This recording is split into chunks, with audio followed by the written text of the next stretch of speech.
Olá, você está aqui no Security Leaders Nacional, o maior e mais qualificado congresso de cibersegurança do Brasil. Muito prazer, sou a Léa Machado, prazer estar aqui com todos vocês. Estou aqui com o Rodrigo Jorge, nosso curador de um dos painéis de debates. Rodrigo, a gente vai falar aqui um pouquinho sobre o que você falou lá no painel, tá? Que é a vida após a violação, né?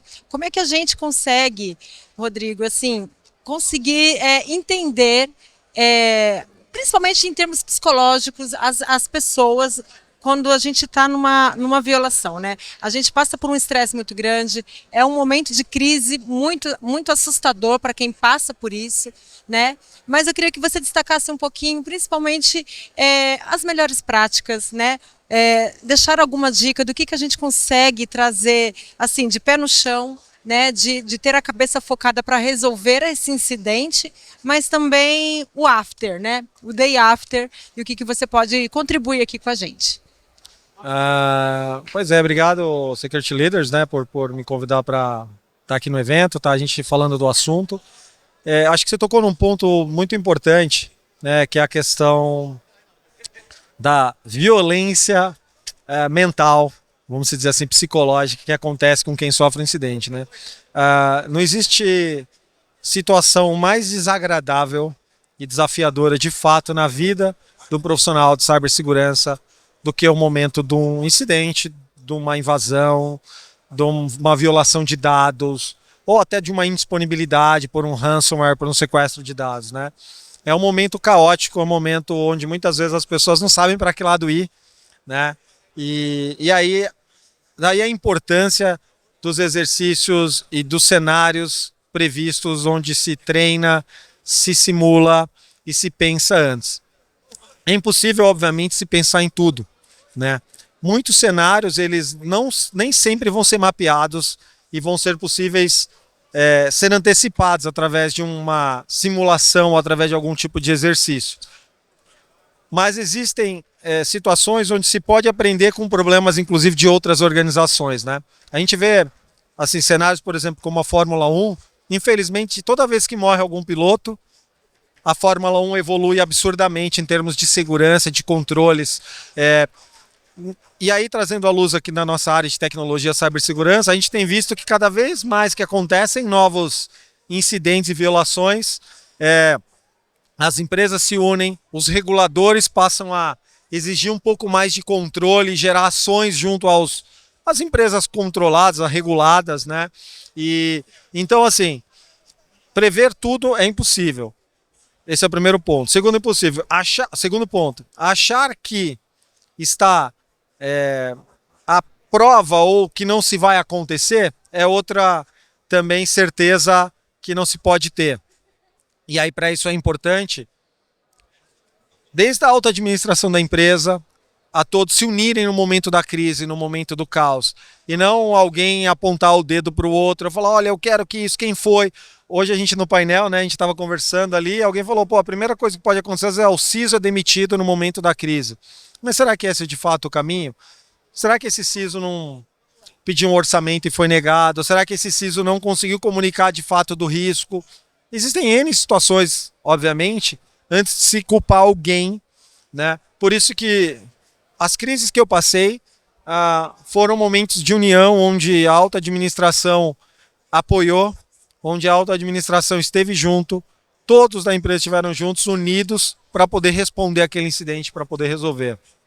Porque no final o impacto é com o cliente, né? Uma empresa ela existe para entregar algum produto, algum serviço para um cliente final, e se você tem uma crise, aquele cliente final, que pode ser uma pessoa física ou pode ser uma pessoa jurídica, com outro negócio, ele vai ser prejudicado. Então é um momento de muita compaixão, união, né? Sem apontar dedos. E o quanto mais se puder simular, prever, documentar, é isso. Tem um outro ponto destacando assim, que ainda a gente foi falado no painel, que foi uma pergunta inclusive que veio da plateia, muito boa. Como então gerar aprendizado do caos, né, Léa? Então, assim, existem os processos de pós-mortem. Eu já vi empresas terem processos bem maduros de pós-mortem, onde se documenta, se pensa cenários alternativos, a pergunta, e se fosse assim, e se fosse assado, ela é feita muitas vezes para se pensar e de repente achar um caminho que não permita com que aquele incidente, pelo menos daquele tipo, aconteça de novo. Então assim, o pós-mortem ele é muito importante, tão importante quanto o tabletop, para tentar se prever algo e já tomar ação. Ok, não se previu, aconteceu, o que eu faço agora? Contenção de danos, recuperação e depois o pós-mortem, que é o que vai de fato permitir o amadurecimento. Eu acho que esse é um ponto que é uma disciplina que ela é obrigatória e ela tem que ser muito bem pensada e gastar tempo com o pós-mortem. Isso é algo que vai ajudar e que ajuda muitas empresas. Quem tem uma boa cultura de pós-mortem, com certeza evita novos incidentes, né? Ela se une naquele momento. Quem não tem essa boa cultura, às vezes acaba perdendo essa oportunidade de melhoria. E para finalizar, o fator humano também, é o que a gente estava falando no começo, é onde tem bastante desafio, né? Às vezes psicológicos, de você conseguir trazer ali, levar bem a situação para resolver rapidamente e o negócio ter a sua continuidade, né? O que você destacaria e deixaria aqui como uma mensagem mesmo de incentivo para quem está vivendo hoje um cenário de crise? Eu queria, acho que para resumir assim, existem os processos, existem os procedimentos, os exercícios, as ferramentas, né? Mas no final quem vai ditar o sucesso ou não e quem vai fazer a diferença são as pessoas, né? E é importante conhecer como o ser humano funciona. Importante entender que por trás daquele profissional, daquele CISO, daquele analista de segurança, daquele especialista, existe um ser humano que às vezes está ali diante da crise, mas que também está vivendo crises pessoais e que às vezes acaba impactando também. Então, as pessoas elas precisam se unir, precisam se enxergar e elas precisam se ajudar, né? Segurança é colaborativa, resposta de incidente é colaboração. Não existe uma pessoa sozinha, uma área sozinha responsável, são todos. E aí, quando as empresas estão unidas, as pessoas pensando junto, se ajudando, não se julgando ou se condenando no caso dos problemas, você tem uma cultura de colaboração de segurança.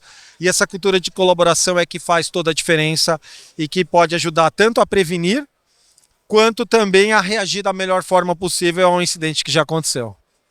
Perfeito, obrigada. Obrigada a vocês. Continue no Security Leaders, o maior e mais qualificado Congresso de Cibersegurança. Sou Léa Machado. Até mais.